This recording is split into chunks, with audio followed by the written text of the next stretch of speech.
I believe we have a match to commentate. But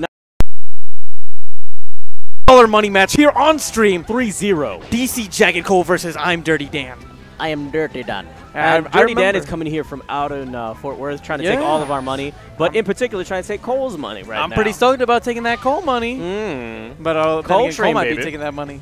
You know, Cole, really solid Peach player. He's had his series of upsets against Spaceys. The one that comes to mind in particular is when he knocked Disaster out of the tournament. Yeah. Really impressive losers bracket run. He knows that matchup, man. But particularly, he's one of those guys over there at the meme house. Yeah. And they have a lot of talent, like just trotting through there, man. Oh, so he plays quite a bit.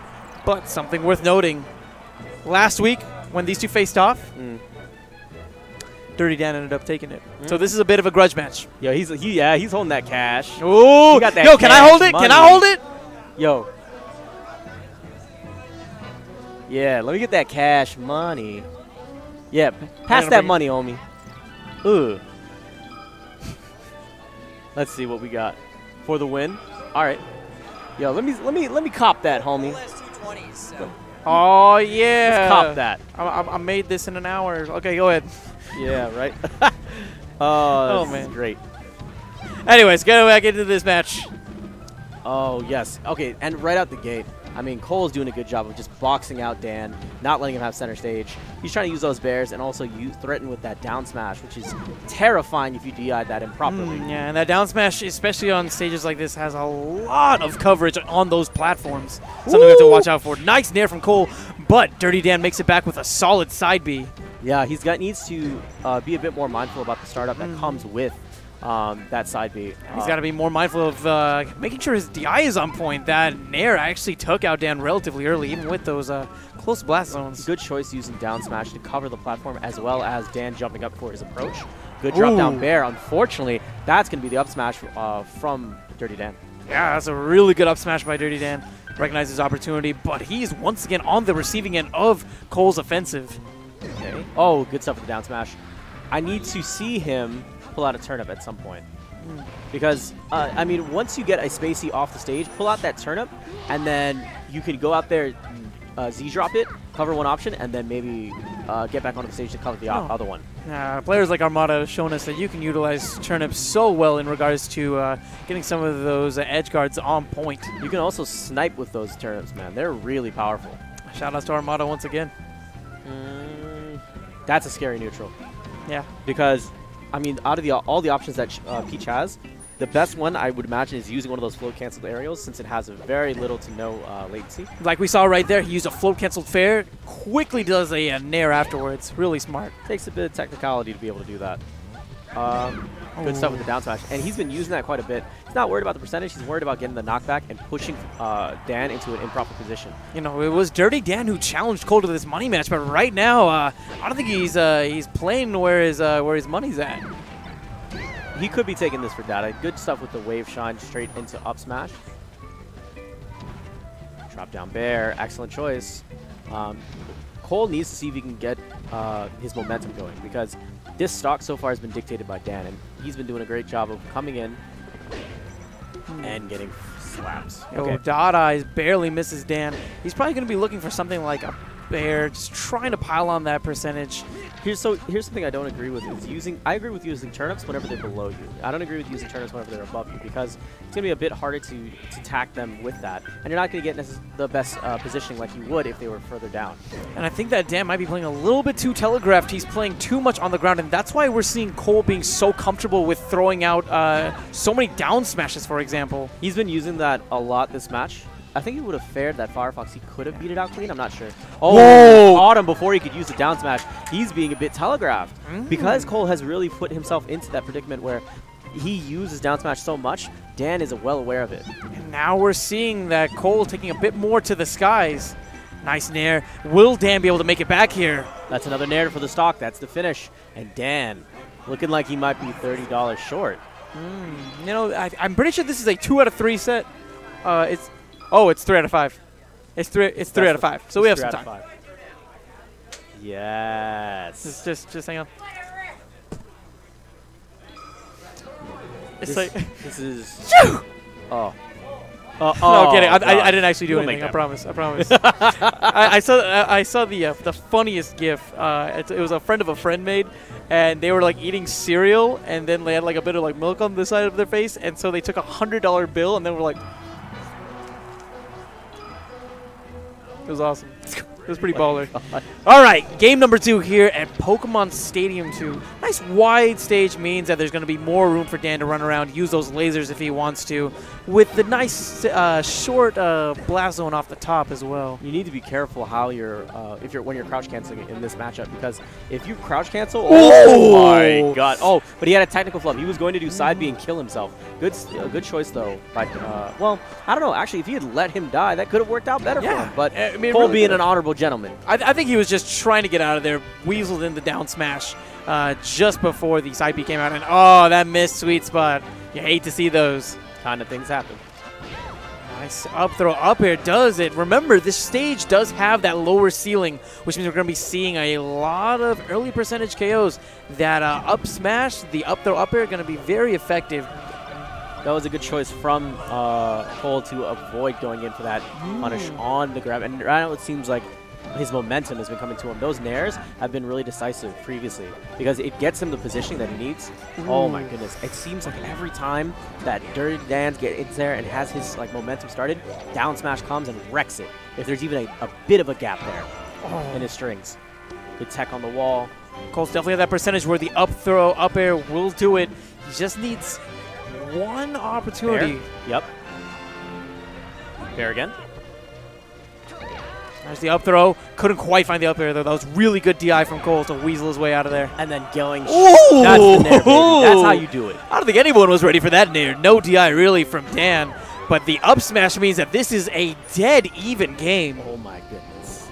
We got some greenbacks on the line. Come on, y'all. I mean, Show me some skill. We got a few. Oh.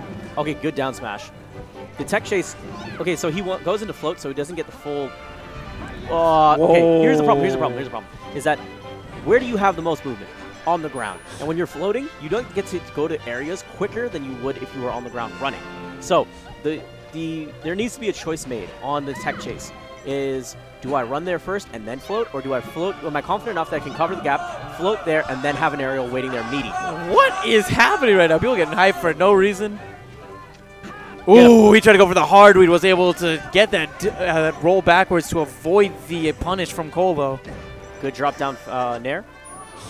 Oh, Cole was right there, just waited and found that forward air. Good spacing on that fair. Is he going to take the stock right now? He might, but that sweet spot means that Dan has another shot at this. Good stuff with the dash dance, and then coming in with the cross-up bear. You got to love it. So close. Ooh, he's committing so hard, and Cole, he might be able to find a punish, but not before Dan finds that up smash. You know he wants that up smash. Don't give it to him. Don't give anything for free. The booty bump puts him off stage. He has another opportunity. Nice conversion by Cole. He got him with the reverse end of that nair. Oh, good stuff. Oh, just avoiding the shine. Down smash it again. No, see, at that time, all he needed to do was shield, get that punish. It would have been really simple.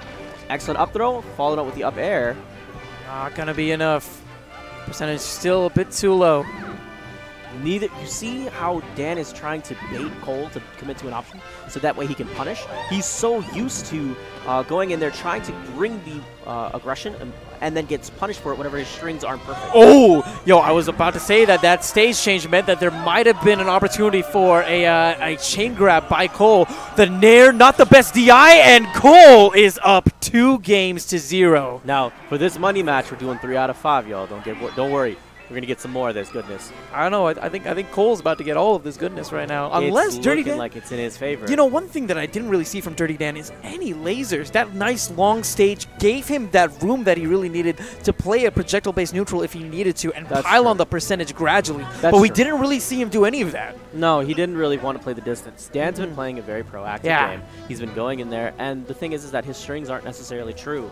So whenever there's time for, you know, JaggedCole to go in there and sneak in. JaggedCole? JaggedCole. JaggedCole. Yo, I mean, to be fair, he's looking pretty rough right now. He's not gonna be jaded after this one because he's gonna be making that green, man. But here the thing is that once he gets that chance, he's gonna slap in one of those down smashes using those C-stick, and as soon as he gets one of those out, that's where it changes up the pace. And Dan, you saw at that last stock not choosing to commit as much to those options because he's seen so much down smash.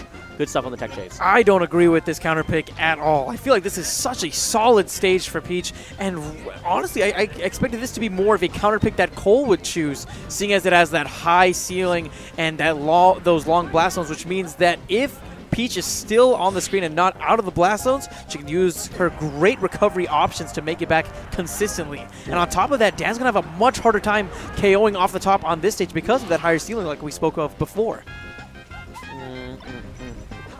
Okay. Trying to get those shines, but remember, Peach, so many different recovery options means that it's a lot harder to get those early percentage KOs, but just as I say that, Cole with an overextension there results in the loss of a stock. He should have, the way he should have edge guarded that was just low float and then just gone for bear or nair or even just waited. I mean, there's a lot of other things you could do that weren't as committal. Drop down? Okay, I expected drop down fair from him, but good nair from Dan. He's given up some spacing. And here's what Cole's been doing is that he's been doing a good job of floating away and just matching the spacing on the illusionist. And because he's done that, he's boxed out Dan to the point where he's losing stocks. You know, I think that earlier there, Dirty Dan might have been holding down for a little bit too long, was unable to grab the edge, and unable to make the conversion. On a stage like Pokemon Stadium, I think that up smash would have been enough to take Cole's stock, but because we're playing on Dreamland, it's going to take a little bit more work. He did a good job with the wave dash back. Dan is trying to see if he can get back down to even footing. Traditionally, when it comes to these games, if you are above your opponent, you are generally losing in that spacing battle. You got to be very careful. See if you can go move. Ooh. Booty bump. Oh, punishing that fair with a fantastic forward smash. That's going to be the stock. And Cole is going to come back on at 0% against Dan, who's sitting at around 70. Yeah, not the best air dodge there. I think you forgot to angle it, but Dan with the SD. Not what you want to see, especially when you are one game away from being eliminated. Not eliminated, but losing your money. Don't lose your money, homie. Ooh, nice stuff there. He was actually able to angle or go low enough to the point where he avoided the edge guard attempt from Cole. Tries to drop down fair. Back at neutral. It's going to be decided by the next nair or down smash. Ooh, or maybe even a forward air. Cole has some great positional advantage, but just as I say that, he loses it. Good positioning. I would have liked to see him jump up there. Now he decides to put the gun on him. The up air, not going to be enough. And that stage choice once again punishing Dan. Honestly, I just don't understand why he picked this stage. Okay. That's going to be the stock. All right, but Dan is at 97%. He needs the stock of champions, and he definitely cannot trade, especially against this character. He's done. 3-0 and a handshake. Cole walks away $30 richer. But hey, he'll get him next time. Come get your bank. Come get your bank. Come get your bank, baby. There you go. Defending DFW. Apparently he wants to be interviewed.